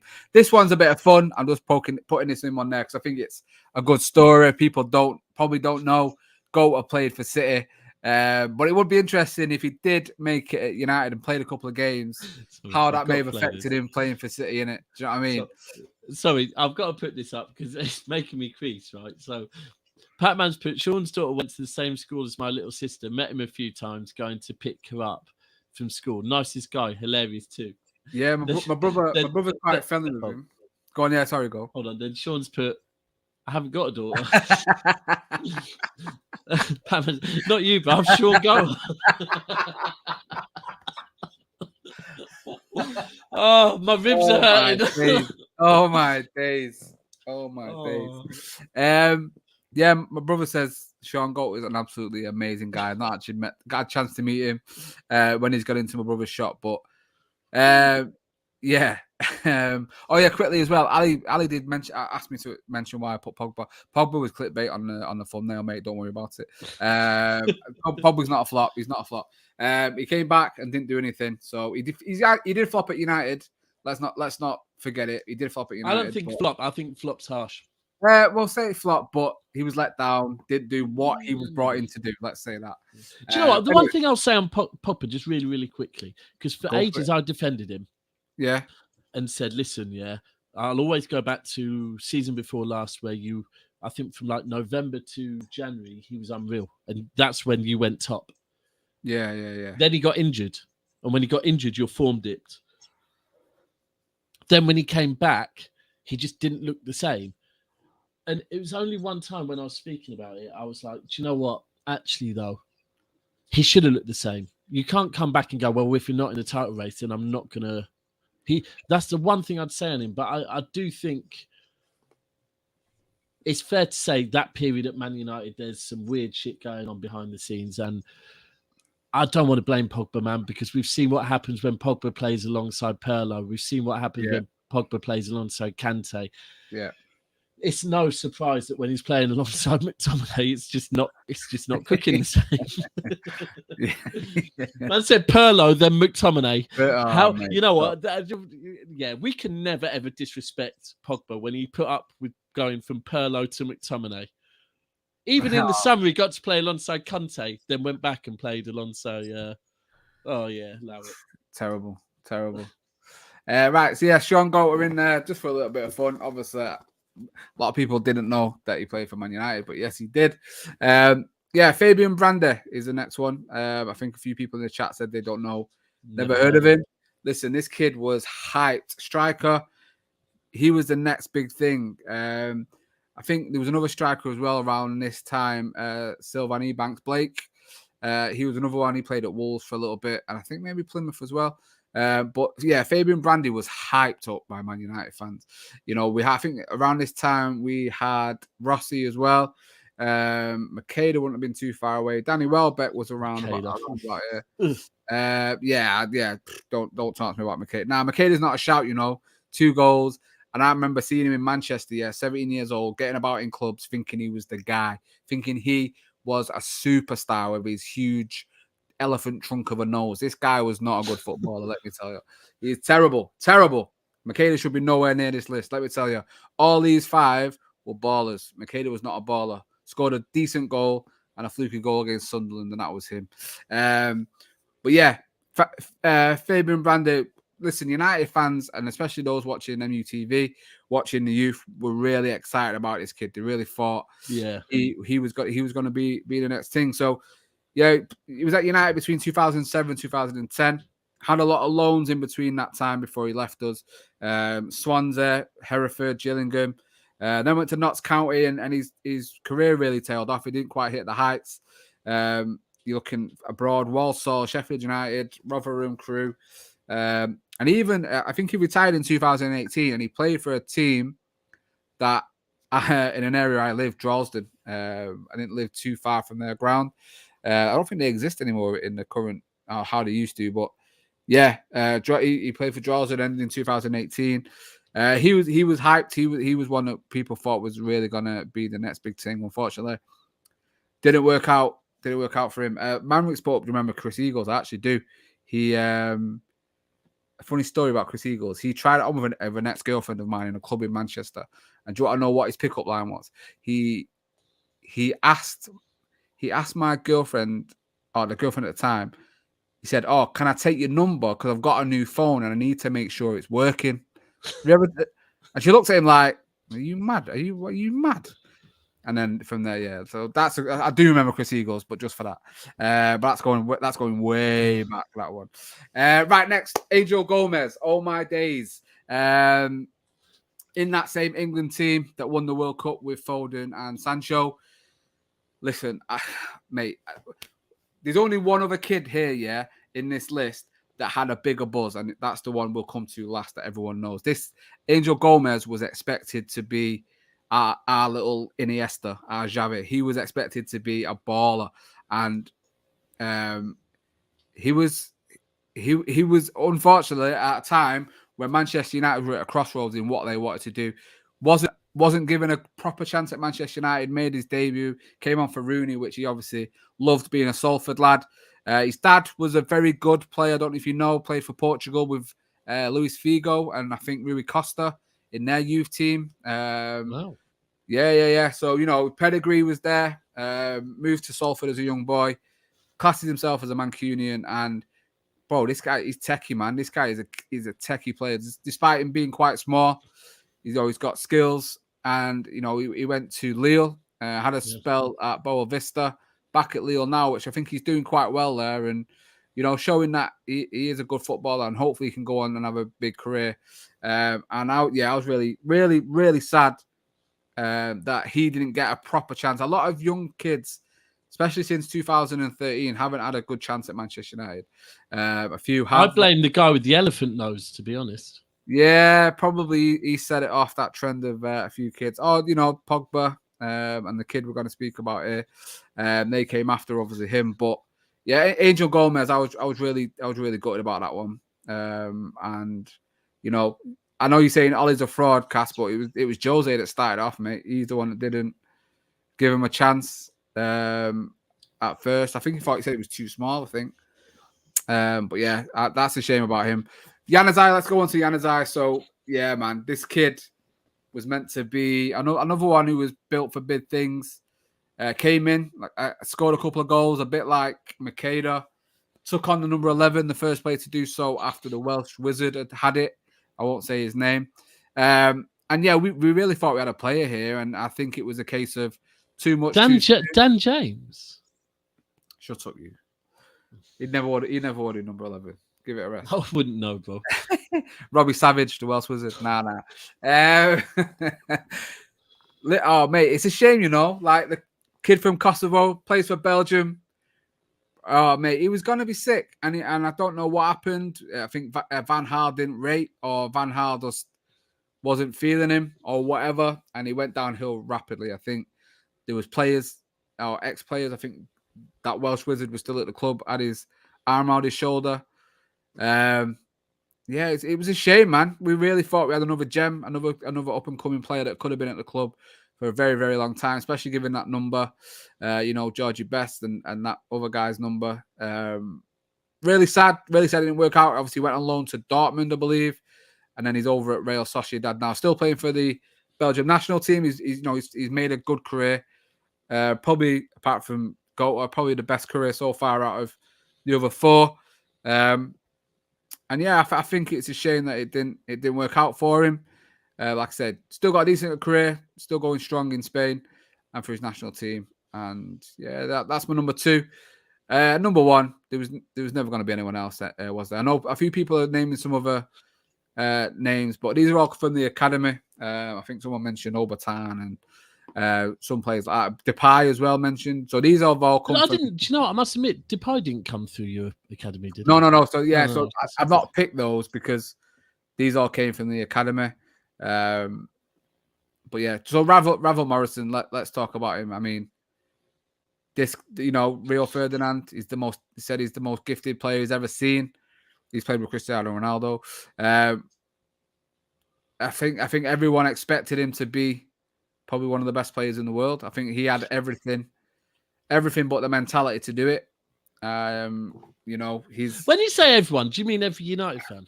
Yeah, I'm talking as a United fan. Cool. I'm not saying everyone in the whole entire world. I was going to say, I never thought. I know. No. Ravel Morrison's going to take on the world. No. But everyone that watched United, everyone that watched the youth, he came through with Pogba, he came through with Lingard in that team that won the FA Youth Cup. So he can dance. He can dance. He definitely can dance. He's got moves. Oh, you can dance. But they couldn't hold a candle to him, and that says everything. Pogba's won the World Cup. He couldn't hold a candle to Ravel Morrison in terms of how he was as a player. And outside influences probably cost him his shot. I know he played. I think he played 1 or 2 games in the League Cup for us, and then I think Fergie just seen enough. He was outside the shoes, like I say. and he moved on, went to West Ham in 2012. Didn't he? Yeah. Few loans: Birmingham City, Queens Park Rangers, Cardiff. Strange 4 years over at Lazio, which seems like a mental thing to say. It's made a living then. It's made a very healthy living. Went back to Queens Park Rangers during that time. Also Atlas in Mexico. Went to Östersund, Sheffield United for a bit. Was at Middlesbrough. Adu Den Haag. That's not Eric Ten Hag at all. Then last season was at Derby County with Wayne Rooney, who's now gone and taken him over to DC United. So, long career. Hold on. Whoa. Hold on. Yeah. Have I been sleeping or something? Yeah, so Wayne Rooney's now the manager of DC United. I've been sleeping. I didn't know that. Yeah. And he's taken Ravel Morrison with him. So, yeah. Fair play. Do you know what? Fair play to Rooney that he's gone. He could have. They were talking about for Everton, waiting for the Everton job, wasn't it? And stuff like that. And I think, you know what? He clearly likes America. I just want to go back to America and chill. I think he liked it over there, man. Why not? Do you know what I mean? And MLS is growing, if you like it or not. MLS is growing as a league. Bale's there now, Chiellini, and a few other players are venturing over there a bit earlier than what they used to. But yeah, Ravel Morrison, he should have been up there with a Manchester United legend for me. He had everything. He was a baller. So, yeah, they're my 5, and I think they're a good 5, and I think they're a 5 that potentially could have made it at United. I don't know about Sean Goater, but it's just fun to put in there just to see. Bro, listen, Sean, of all of them, Sean Goater is the biggest legend, bro. Well, for you, yeah, not for me. Yeah, man. That's my 5, and I think it's a good 5, like I say. I'd back him in a 5-a-side. One of them can play rush. Hey, what? Hold on. You backed rush that baller against... They'd smash your team. Are you mad? Bro, all right. So, no, they wouldn't. Sancho, Paul Lake, and Michael Johnson, them 3 would smash your 5. Nah, they wouldn't. Bro, they would. They wouldn't. What the They're ballers. They're absolute. Paul Lake, Michael Johnson, Jadon Sancho would smash. What we'll do is we'll put Bradley Wright Phillips in goal because he was pretty tall, to be fair. It wasn't like Sean Wright Phillips. He was pretty tall. We'll put him in goal.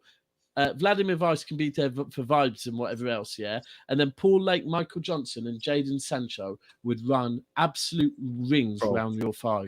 Are you mad? He ain't getting a ball off Ravel and Angel, mate. It's not happening. Not happening.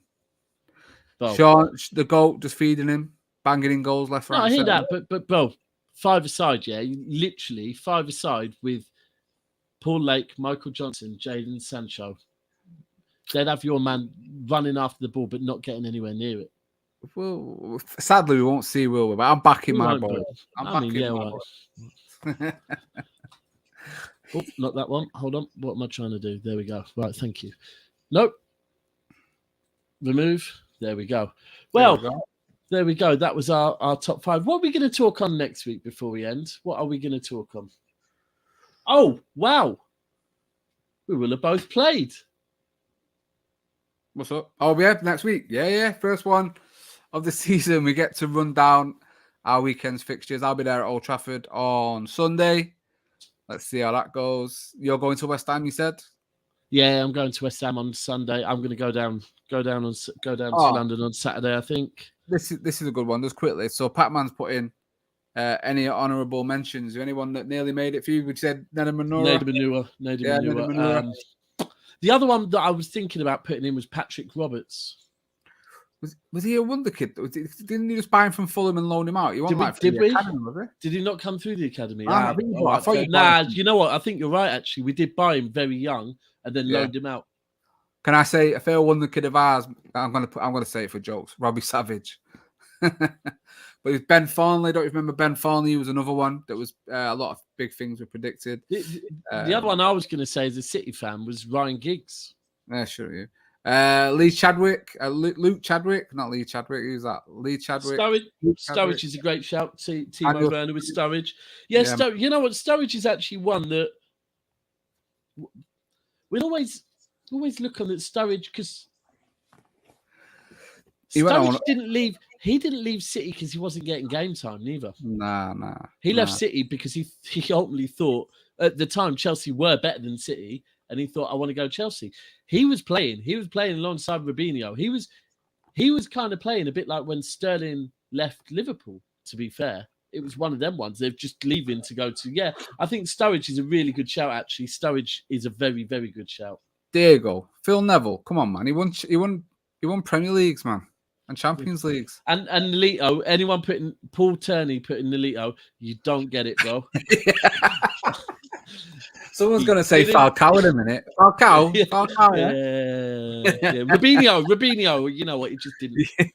We tried with Robinho, but yeah. But you got United Spurs. Yes, United Spurs of America. But listen, thank you to everyone that has stayed with us for an hour and 35. That's not too bad, you know. That's not too bad. For us, that's good. That's really not too bad. Yeah, we could go on for a lot longer. My 4th show of the night, though. And the season is about to start. I can't wait. I'm getting more and more excited. Yeah, I'm there. I'm thereabouts. Sean, how am I going to West Ham away? He's got a ticket. Well, it's a very good question, because at the moment I'm thinking I'm going to go down for Saturday. Should I drive down or should I get the train down? So it's a valid question. How I don't know at the moment. How it could be a plane. It could be a train. I mean, I would say it could be a helicopter, but 1, I can't afford it, and 2, I'm too scared to go on a helicopter. Yeah. But how I'm going to get down there, I'm not sure. But how have I got a ticket? I have a ticket. Thanks to my good friend, Mr. Steve, who... Have you seen this comment? I don't know who's meant to be who here, yeah. Big up Kyle Walker and Zidane Iqbal. Cheers, lads.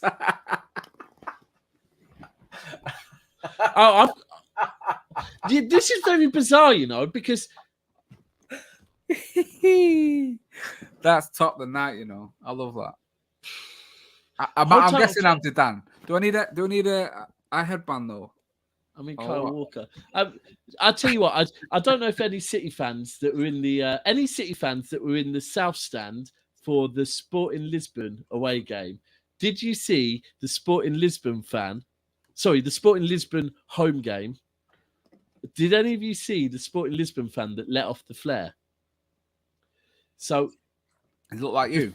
No, before I'll send you a picture afterwards. I took a picture of him. Before he set the flare off, he pulled out a high-vis jacket. Oh, shut up. He pulled out a high-vis jacket, put a high-vis jacket on, yeah? And basically, the guy looked like Kyle Walker, but he had like party glasses on that you'd wear like to a rave. Oh, and a high-vis jacket on, and he's letting off a flare. It's like, what the fuck is going on? That is next level. Sean, I couldn't run. Honestly, I'm not that fit. Oh, he's actually asking in a nice way. I thought he was being sarcastic. No, honestly, with Sean, I'll be honest with Sean. I'm not quite sure tonight. Mate, with Sean. he was asking if this is my sensory room. I think he thinks I've gone mental and I've got to have calming colours. I mean, to be fair, Sean, do you? To be fair, Sean, do you know me? Yeah, because I am pretty much bouncing off the walls most of the time. So yeah, there's probably a valid point, to be fair. But anyway, yeah, next week we have to think. We're going to think carefully about what we do with this show next week, because now that the season's started. Yeah. Do you know what I want people to do? I want people to start coming up with ideas in the chat for shows. I think it's nice. We need to do that, don't we? We need to get. Yeah, we spoke about doing this. We want people to get involved even more. If you want to send us voice notes or videos, we can play them and talk about anything. You know, we can do a show where we don't come with any ideas or any prep. You give us a subject, a player to talk on, a game to talk on, a goal to talk on. You give us the content. We want you to be involved just as much as we. I love this show for the interaction. I think it's one of the best shows for it. And you guys keep us laughing, keep us entertained. I love it, and I love every single one of you. For just even wanting to sit around and listen to us two talk shit for an hour and a half. And you know what? The thing is with this show is this is a show that me and Double A have been speaking about doing for so long. Basically because we enjoy talking about our clubs. So other people here watching it, it's our guilty pleasure. And guess what? As one of the owners of Never a Foul, one of the main hosts of Never a Foul, sometimes we can go, do you know what? I couldn't care less if this is going to do some of the numbers that other shows do. It's still going to do good numbers because our fan, all you viewers, you're so loyal And you know what? For some reason, you seem to like listening to us talk absolute nonsense, which we appreciate massively. Now, the last thing I'm going to say is the season starts on Friday at 8 p.m. Yeah. We started the pre-season on 2,500 subscribers. It might have been about 2,400 subscribers. We'd got to 2,400 subscribers in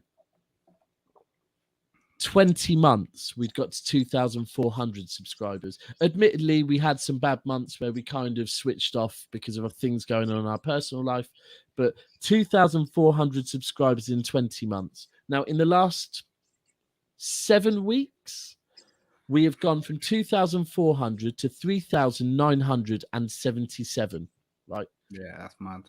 That's mad. So we have grown by about 60% in 60% in 7 weeks. And that is thanks to every single one of you viewers with the likes, watching, commenting, getting involved. And so I can't thank you enough, because I wasn't sure if we were going to have to start a new channel because I thought we'd fucked up the algorithms. You've proved me wrong. You've stayed loyal to us. And now what I want to do is we have to get over 4,000 subscribers. Yeah. By Friday at 8 p.m. Now, to be honest with you, I don't even know why I'm saying this, because I already know we're going to do it, because I think today we've got over 25 subscribers. But you know what? I am going to say it. If you're watching this and you haven't subscribed yet, please smash that subscription button, please. That way you and hit that notification bell. And if you're in here and you're a subscriber, but you haven't hit that notification bell, guess what? The algorithms are doing a fucking good job, but make it that little bit easier by hitting the notification bell. And then every time we come on, will be shared with you. And we will continue to give you content. Hit us up. What's your socials, AA? So, yeah, as people get confused, is it mine? Is it not? It's at maybe AA. That's on Twitter and on Instagram. If I can, I'll do a little cheeky plug for Talking Kit as well, if you don't mind. Oh, no, by all means, please do. Yeah, it's in the description as well. I do have my own channel with my two cousins. We talk kits. That's what we do. I'm a big kit fanatic. That's my hobby. That's what I collect. And we like to sit down with people and talk about kits in many different ways. So if there's just 50 of you in here, if you all click the link and just give us a subscription and subscribe to the channel, I would be absolutely gassed at that. We are slowly building, but we're not big enough. We're not big enough for the quality content that we are providing. If you can get us to 1,000 as quickly as possible, I'd be very, very happy. We are going to do a crossover show as well. So you never foul people. If you got your notifications on, I'm going to be hosting one of the shows we do on Talking Kit, which is Full Kit Rankers. We are ranking the 20 Premier League shirts this season. That's rankers, not wankers. I'm going to be showing you what we do on our channel on Never a Foul, so you can get a taste of what I do and what I do differently over than just talking football. Because you may think, Aaron, AA, you don't know, have a clue what you're talking about. I know what I'm talking about when it comes to kit, so it's okay. But I think that's coming up one day this week, Daps, I believe. Yeah, we need to work that out. I think I can see a certain beautiful man backstage. Yeah. Hi, Cass. Oh, I didn't. Hi, Cass. He said, I'm there work at the moment. Like, I didn't realize you were bare chested. I thought, you know what, let's just bring him in. I didn't realize you were bare chested. And the minute you came on, I'm like, ooh. It's right, you done it before, anyways. Bro, yeah, that is unreal.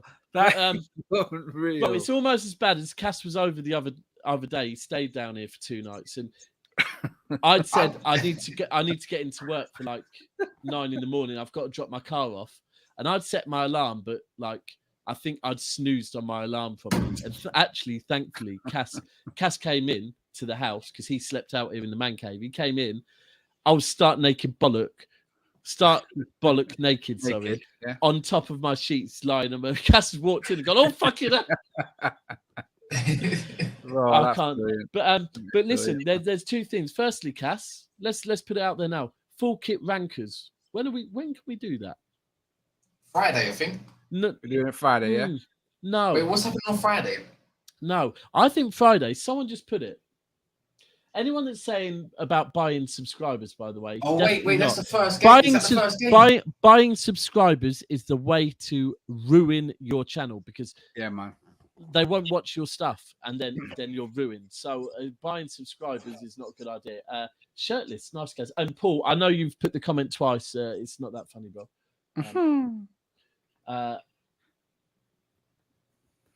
Someone had put about doing a watch along on the first day. Now, I know I'm not a fan of watch alongs, but for the first game of the season, I actually wouldn't mind doing a watch along. I'm not going to do watch alongs this season, well, unless it's on DR Media maybe. But I'm not going to do watch alongs. But for the first game of the season, I think I would quite like to do a watch along. Why are you looking at me? I did. All right, that's fine. That's fine. I think I would. It's Arsenal. It's not a game I'm going to be invested in. It's fine. If Cass doesn't want to do one, that's fine. What time is it on Friday? It's Friday night, isn't it? 8 o'clock. 8 o'clock. Yeah, man. I'm going to do a watch along. Anyone else wants to join me, you can join me. But I'm going to do it. Oh, it was Charlie that said it, I think. Yeah, it was Charlie that put it. Yeah. I'm going to do a watch along. I'm not going to lie. I'm going to do a watch along. Come on, Cass. First game of the season. Do you know what it is? Yeah. Do you know what it is? Watch alongs. Watch alongs in your own club. I'm not on at all. But I'm not on it. But there's just going to be bare man there watch alongs. But I suppose I'm going to do not how we would do one, no, Castle. How we would do it. Would be bro, you've got to remember this could be a great game to do a watch along. It's Crystal Palace, Arsenal. Yeah? And Arsenal, right? Yeah, you know what I'm doing it because if Arsenal start losing, well, look, my prediction is Crystal Palace and Diego. We hope Diego. I can see you're a Crystal Palace fan. I'm not going to lie because I like Arsenal and with Jesus and Zinchenko, but I'm not going to lie. Arsenal fans are doing my Barnet in at the moment, right? So. Yeah, I'm going to go. I want to watch it, and I want a Crystal Palace win. I want Jesus to score 2, but I want a Crystal Palace win. Big time. Yeah, it might take. Yeah, sure, might be a couple callings in at half time. Though, could do that. Yeah. Get some people on at half time. Let's make it fun. You know what? And for people that don't know, actually, this time it's Wednesday now, isn't it? A week ago, it's my birthday. A week ago, I was in Portugal with my daughter, and it was my birthday. And guess what? A week ago was the last time I had a drink. I have not had a drink for a week, which to some seems really easy to me. But on Friday, I am having a drink because it's the first game of the season. I'm going to have a couple of Maggies and I'm going to watch some football. Yeah, I agree with that. And Cass, if you want to come here, you can come here as well. What, Friday? I mean, double A, you can if you want, but you probably have daddy duties. Friday. Well, I'm going to Manchester on Saturday, so. Oh, no, don't come here. No, I'm going Saturday night. I'm going Saturday night because then Brighton's on Sunday. Oh, it's Sunday. Well, if you want to come in, because I'm going and to be fair, Manchester. Why don't we do talking kit at like 6 or something? Yeah. And then we can do the watch along after. Yeah. How about that? Let's do talking kit at 5:30. I love how we're doing this all live on stream, by the way. Yeah, why not? I saw him backstage and thought, let's get him on. You know what? I've been here just listening. I just been listening because I want to go play some Pro Club. I haven't played Xbox in so long, but I haven't played Xbox in like I've got a PlayStation down there. I bet you didn't even know I've got a PlayStation, did you, Cass? You know what? I didn't even know that. You know what? But you know what? You also slipped on this as well. Oh, the Game Boy! My word! Game Boy. But this is a chipped up Game Boy. This has got PlayStation games. This has got pretty much every single console you can imagine on it. My brother's turned it into some elite. Yeah. Anyway. Mad. Right. Anyway. On that note, so talking of talking kit. So, firstly, subscribe, please. Secondly, we love every single one of you. Yes. Sean, it was my birthday a week ago, but thanks for the birthday wish a week ago. Pac-Man, you need to get me, Pac-Man. I don't know what platforms we're on but somehow, if you're going to West Ham on Sunday, we should link up, Pac-Man, 100%. And finally. Any other City fans that are going West Ham as well, shout me. And I want to meet as many City fans that are on this channel as possible this season. And finally, Friday, here is our schedule. Full kit rankers, 5:30. Yeah, man. Watch along 8 o'clock. I love it. I'm down. Let's do it. Da-da-da-da-da. I'm loving it. I'm loving it. Right. This has been a City United. You lot have been the usual loyal entourage. You've got an extra in Cass joining for a minute. We will see you tomorrow. Cass, do you know what we've got tomorrow? What is it? Is it Wednesday tomorrow? Yeah. So today, Wednesday. We'll work it out. We'll work it out. out. There'll be something on.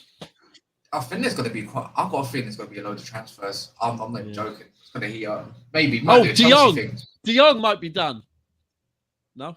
Closer than close. Closer than you ever can imagine. Close. We're out, people. He's going to do Neo.